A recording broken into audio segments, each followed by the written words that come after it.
Bonjour chers développeurs et bienvenue dans cette partie de la formation. Nous avons tout à l'heure codé le méga menu pour la partie catégorie. Maintenant, lorsqu'on descend sur la page ici, vous voyez que là, oui, le menu reste, mais n'arrive pas vraiment à identifier le menu par rapport à la page, étant donné que le menu et la page ont tous les mêmes background color. Donc, ce serait bien d'ajouter une petite, voilà, une petite bordure, peut-être de l'ombre autour de notre nave. Donc ça, nous pouvons le faire. Nous pouvons aller dans Utile et nous allons chercher, on fait CTRL F, Boss. Et là, Boss, on avait défini pour pouvoir ajouter de l'ombre. Mais on ne va pas l'utiliser tel quel. On va mettre ici, bon, si vous voulez, on peut dupliquer, hein, mais non, c'est pas important. CTRL Z. On va simplement prendre ici tout simplement le code. Et on ira le mettre pour le nav, tout simplement. Donc ici pour le nav, on le met. Et si nous revenons ici, vous voyez qu'on a de l'ombre autour. Voilà. Mais quand on vient en haut ici, quand on regarde bien, c'est comme s'il y a de l'ombre qui entoure aussi, hein, en haut. Ça, nous ne voulons pas de ça. Donc, du coup, nous allons ajouter ici moins 8 pixels.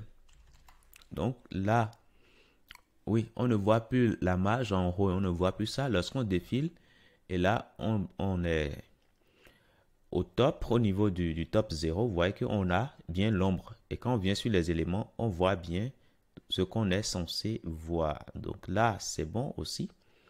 Maintenant, on aura besoin également d'un méga menu pour l'élément produit. Donc ça, je vais réduire le méga subnav, je réduis ça. On aura besoin de ça pour produit également. Donc, il faudra simplement prendre ça et le mettre pour produit. Voilà. Sachant que en le mettant pour produit, il faudra penser absolument à rendre produit relative. OK?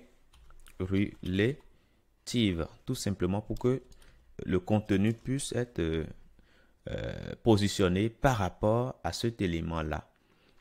Une fois que c'est fait, ben, on peut changer l'image ici. Hein, pourquoi pas, mettons 1 par exemple. Donc, si je reviens là, on a catégorie. Je viens sur produit. Vous voyez, on a voilà, l'affichage de produit. OK? Donc, ça, c'est bon. Maintenant, oui, l'idéal, hein, c'est d'ajouter un peu de largeur hein, ici, hein, pour qu'on puisse, voilà, pour que le test ne soit pas écrit comme ça sur le visage de la fille, ok? Donc ça, vous pouvez le faire, hein, on peut l'ajuster. Et aussi, moi, je constate aussi que, alors, un instant, je vais enlever ceci.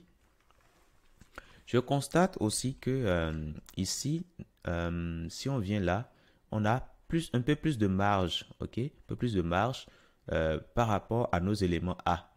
Donc ça aussi, nous pouvons l'ajuster rapidement. Donc je reviens alors ici, au niveau de nav CSS ici, nous avons les éléments A ici et nous avons fixé les padding top et left. Donc ici, si nous pouvons définir plutôt, allez, mettons 20 pixels en haut et en bas. Là, normalement, bon, c'est beaucoup plus étiré que tout à l'heure. Hein. On peut mettre 25. 25, ce sera encore plus étiré. Alors, attention, attention, c'est pas ici. CTRL Z, CTRL Z. Voilà, c'est pas ici. C'est plutôt au niveau du sub-menu, hein, ok? Voilà, au niveau du sub-menu. Pardon, méga menu plutôt. Excusez-moi. Méga menu. On mettra 15 pixels en haut et en bas. Donc, si je fais ça maintenant, je viens là.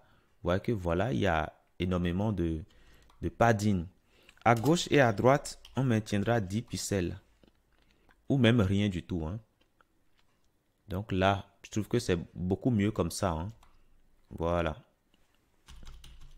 On peut même mettre 20 pixels, pourquoi pas. 20 pixels, normalement, ça devrait être top. Voilà. Donc là, c'est bon comme ça. Nous avons l'image ici. Et l'image, nous allons indiquer plutôt que son weight doit être 100% du conteneur. Et là, vous voyez que l'image s'étire bien et ça occupe 100%. Voilà. Et ici, c'est beaucoup mieux comme ça. Hein. On voit mieux Voilà, le visage. Donc ça, c'est bon. Maintenant, pour ce qui reste à faire, c'est juste de changer le texte. Juste de chercher le texte. Et c'est ce que je vais faire en hors ligne tout à l'heure. Je vous invite également à mettre de petites pauses et à simplement changer le texte que vous avez à l'intérieur.